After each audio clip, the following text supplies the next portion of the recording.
Hello movie lover, কেমন আছো সবাই? আশা করি সকলে অনেক অনেক ভালো আছো। স্বাগতম পিএইচডি মুভি নিউজ চ্যানেলে। তো আজকে আপনারা জানবেন একটি মুভির নিউজ সম্পর্কে এবং ভিডিওর শেষে রয়েছে অক্ষয় কুমারের কিছু গুরুত্বপূর্ণ কথা। তো মিস করো না। চ্যানেলে নতুন হয়ে থাকলে অবশ্যই চ্যানেলটিকে সাবস্ক্রাইব করে আমার চিন্তাটি মুক্ত করে দিন। বন্ধুরা, সামনে মুক্তি পাচ্ছে বলিউড অভিনেতা অক্ষয় কুমারের অভিনীত ছবি স্কাই ফোর্স। মুক্তি পাচ্ছে আগামী 24শে জানুয়ারি।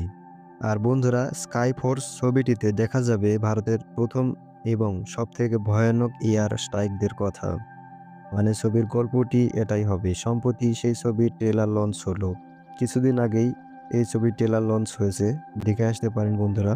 সেখানে এসে সাংবাদিকদের সঙ্গে কথা বলার আগে অভিনেতা বলেছেন, মানে অক্ষয় কুমার বলেছেন 2024 সালের বক্স অফিসে তার পরপর ফ্লপ ছবি নিয়ে জানালেন এটি প্রথম নয়, কিন্তু কঠিন পরিশ্রম করে যেতে হবে।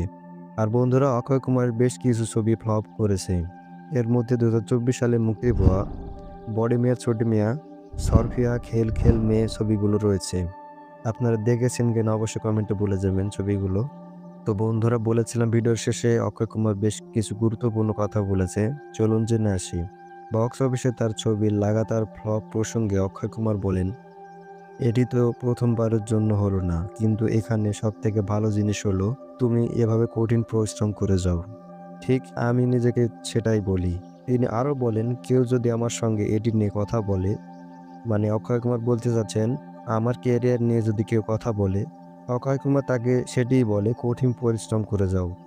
আর বন্ধুরা, অক্ষয় কুমারের 33 বছরের গোটা ক্যারিয়ার কেটেছে কঠিন পরিশ্রম করেই এবং তার ছবিতে সেটি কাটাবেন বলে স্থির করেছেন। এবং অক্ষয় কুমার বলেছেন, আমি যতদিন বেঁচে থাকবো আমার লাইফটা ছবির উপরে কাটিয়ে দিব।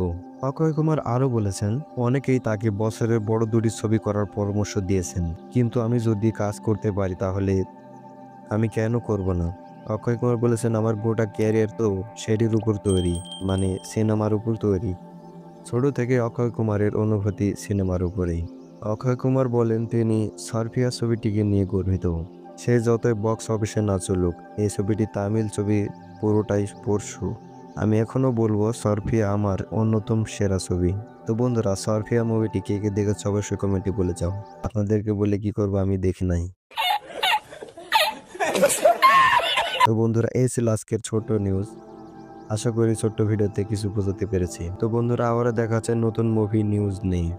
সবাই ভালো থাকবেন। ধন্যবাদ।